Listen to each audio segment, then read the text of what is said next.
అందరకు నమస్కారం. రత్నలహరి ఛానల్కు స్వాగతం, సుస్వాగతం. నా పేరు లత. బ్రెయిన్ పవర్ పెంచడం ఎలా?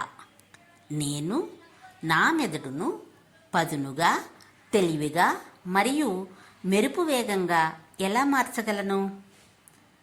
ఈ విషయం గురించి ఇవాళ మనం మాట్లాడుకుందాం. దీనికోసం చిట్కాలు, జీవనశైలిలో మార్పులు, అలాగే శారీరక వ్యాయామం, మానసిక వ్యాయామం ఏం చేయాలి అన్నది కూడా మనం ఇవాళ తెలుసుకుందాం. శారీరక వ్యాయామం మనం చురుకుగా జీవించడానికి, అలాగే మన బ్రెయిన్ పవర్ పెంచడానికి బాగా ఉపయోగపడుతుంది. పోషకాలతో కూడిన ఆరోగ్యకర ఆహారం తినండి. తనను తాను మరమ్మత్తు చేయడానికి మెదడుకు సంపూర్ణ నిద్రను ఇవ్వండి. ధ్యానం, యోగా లేదా లోతైన శ్వాస వంటి మార్గాల ద్వారా ఒత్తిడిని తగ్గించుకోండి.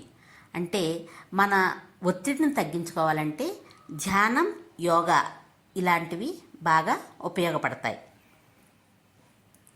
నిర్జలీకరణ మెదడు పనితీరును దెబ్బతీస్తుంది. ప్రతిరోజు 8 గ్లాసుల నీరు త్రాగడానికి ప్రయత్నించండి. ప్రయత్నించడమే కాదండోయ్, 8 గ్లాసుల నీరు తాగాలి కూడా. మద్యపానం, ధూమపానం మానేయండి. మద్యం, ధూమపానం లాంటివి తప్పనిసరిగా తగ్గించుకోవాలి. తగ్గించుకోవడమే కాదు, పూర్తిగా మానేస్తే మరీ మంచిది. సామాజిక సంఘర్షణ మెదడు ఆరోగ్యానికి ముఖ్యమైనవి. ప్రయాణం మెదడును ఉత్తేజపరచడానికి మరియు కొత్త అనుభవాలను పొందడానికి ఒక గొప్ప అవకాశం. ఎప్పుడు ఇంట్లో ఉండడమే కాదు, అలా బయటికి వెళ్ళండి. చక్కగా కొత్త కొత్త ప్రదేశాలు చూడండి, ప్రకృతిని ఆస్వాదించండి, ప్రకృతిలో మమేకం అవ్వండి. ఇలాగ కొత్త ప్రదేశాలు చూడడం వల్ల కూడా మన బ్రెయిన్ బాగా ప్రేరేపితమయ్యి బాగా యాక్టివ్గా అవుతుంది. అలాగే మానసిక వ్యాయామాలు అంటే భాషా అభ్యాసం. కొత్త భాష నేర్చుకోవడం వల్ల అభిజ్ఞా విధులను మెరుగుపరుస్తుంది, జ్ఞాపకశక్తిని పెంచుతుంది. అంటే కొత్త భాష నేర్చుకోవడం వల్ల అంటే కొత్త కొత్త పదాలు, వాటి మీనింగ్ తెలుసుకోవడానికి మనం ఏం చేస్తాం? ఆ పదాల గురించి తెలుగు పదాలు అయితే తెలుగు డిక్షనరీ వెతుకుతాం, హిందీ అయితే హిందీ డిక్షనరీ, అలాగే ఇంగ్లీష్ అయితే ఇంగ్లీష్ డిక్షనరీ వెతుకుతాం ఆ పదాల మీనింగ్ల కోసం. అయితే ఆ పదాల మీనింగ్ తెలుసుకునేటప్పుడు మనం అనుకోకుండానే ఇంకో 4-5 పదాల యొక్క అర్థాలను కూడా తెలుసుకోవడం జరుగుతుంది. కాబట్టి మన మైండ్ ఇంకా బాగా పవర్ పెరుగుతుంది, మన మైండ్ పవర్. అలాగే పదజాల నిర్మాణం అంటే తెలియని పదాలను వ్రాసి వాటి నిర్వచనాలను వెతకడానికి నోట్బుక్ను ఉంచుకోండి. అంటే కొత్త కొత్త పదాల యొక్క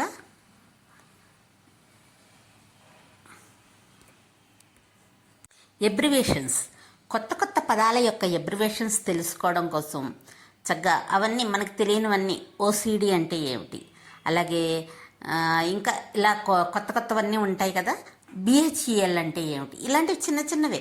కానీ అసలు బిహెచ్ఈఎల్ అంటే ఏమిటి, భారత్ హెవీ ఎలక్ట్రికల్ లిమిటెడ్, ఇలాంటివి కొత్త కొత్త పదాలను తెలుసుకోవడం వల్ల మన బ్రెయిన్ ఇంకా పవర్ పెరుగుతుంది బ్రెయిన్కి. అలాగే సృజనాత్మక కార్యకలాపాలలో పాల్గొనండి. వాయిద్యం, నాట్యం, చిత్రలేఖనం వంటివి ఇవి కూడా మెదడుని బాగా అభివృద్ధి చేస్తాయి.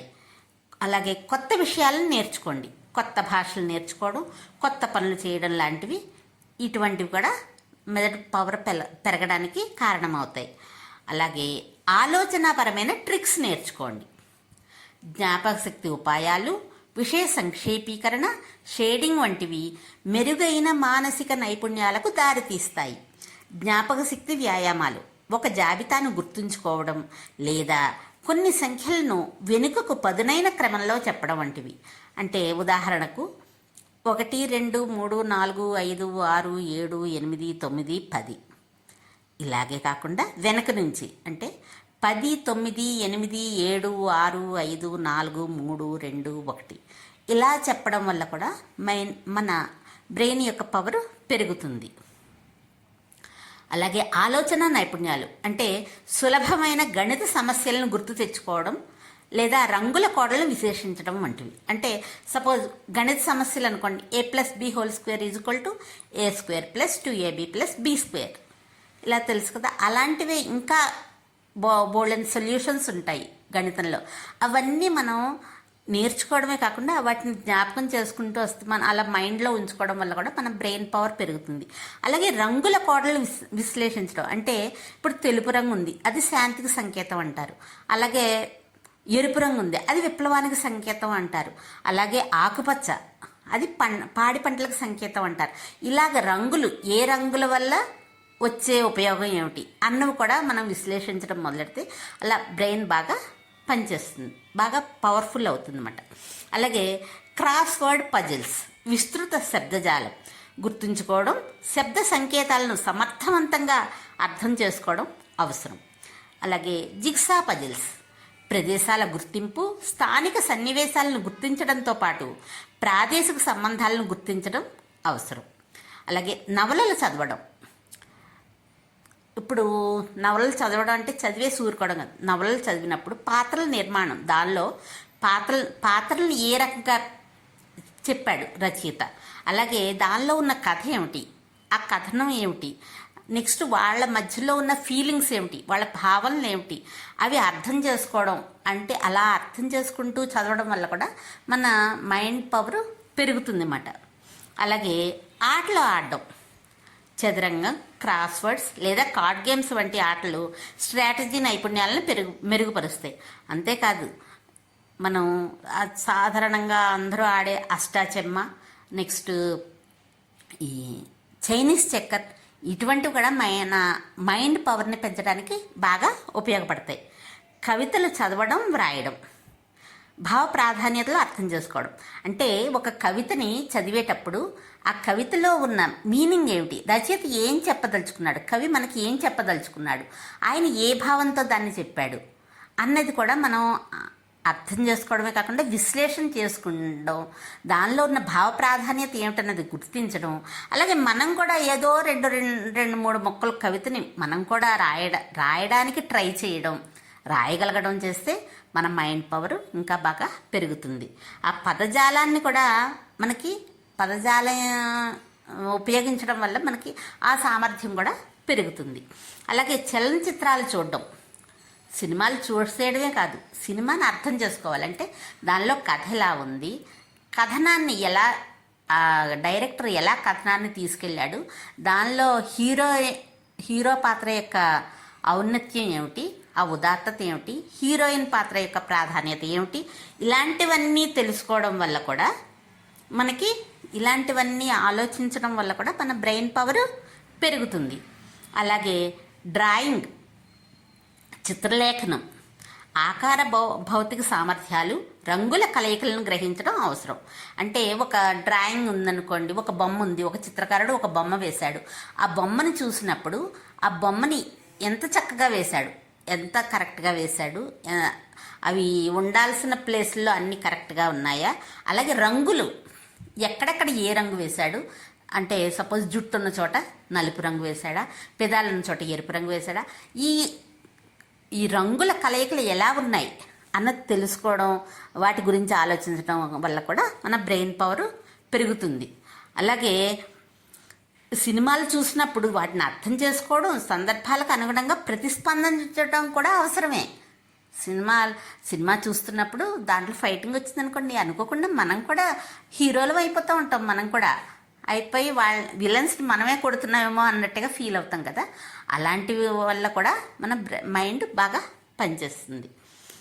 అలాగే వాయిద్యాలు నేర్చుకోవడం, అంటే ఇప్పుడు ఒక మృదంగమే తీసుకోండి, దాన్ని లయబద్ధంగా వాయిస్తున్నారా లేదా, అలాగే ఒక వేణువు వాయించాలంటే మనలోని ఊపిరిని రాగబద్ధంగా బయటికి పంపించాలి. ఇలాంటివి కూడా చూడడం వల్ల, అవి నేర్చుకోవడం వల్ల కూడా మనకి సంగీత భౌతిక సామర్థ్యాలు, భాగస్వామ్యాలను గ్రహించగలిగేలా చేస్తుంది. అలాగే కార్డు గేములు జ్ఞాపక శక్తి, దృష్టి మరియు అభిజ్ఞా నైపుణ్యాలను మెరుగుపరచడానికి సాలిటైర్, బ్రిడ్జ్ లేదా జిన్, రమ్మీ వంటి కార్డు గేముల్లో పాల్గొనండి. ఈ వ్యాయామాలు అభిజ్ఞా సామర్థ్యాలు, జ్ఞాపక శక్తి మరియు దృష్టిని మెరుగుపరచడంలో సహాయపడతాయి. ఇవి పదునైన మరియు ఆరోగ్యకరమైన మెదడును నిర్వహించడానికి అవసరం. ఇలాగా పైన చెప్పినటువంటి చిట్కాలు, శారీరక వ్యాయామాలు, మానసిక వ్యాయామాలు అందరూ కూడా పాటించి వాళ్ళ యొక్క మైండ్ పవర్ని పెంచుకోవడానికి ట్రై చేయండి. ట్రై చేసి జీవితంలో మరింత ముందుకు వెళతారని ఆశిస్తున్నాను. ఈ రకంగా నేను మాట్లాడడానికి నాకు రత్నలహరి ఛానల్కి అవకాశం ఇచ్చిన వారికి ధన్యవాదాలు చెప్పుకుంటున్నాను. రత్నలహరి ఛానల్ని లైక్ చేయండి, షేర్ చేయండి, సబ్స్క్రైబ్ చేయండి. రత్నలహరి ఛానల్ను ఆశీర్వదించండి, ప్రోత్సహించండి. ఇట్లు మీ లత.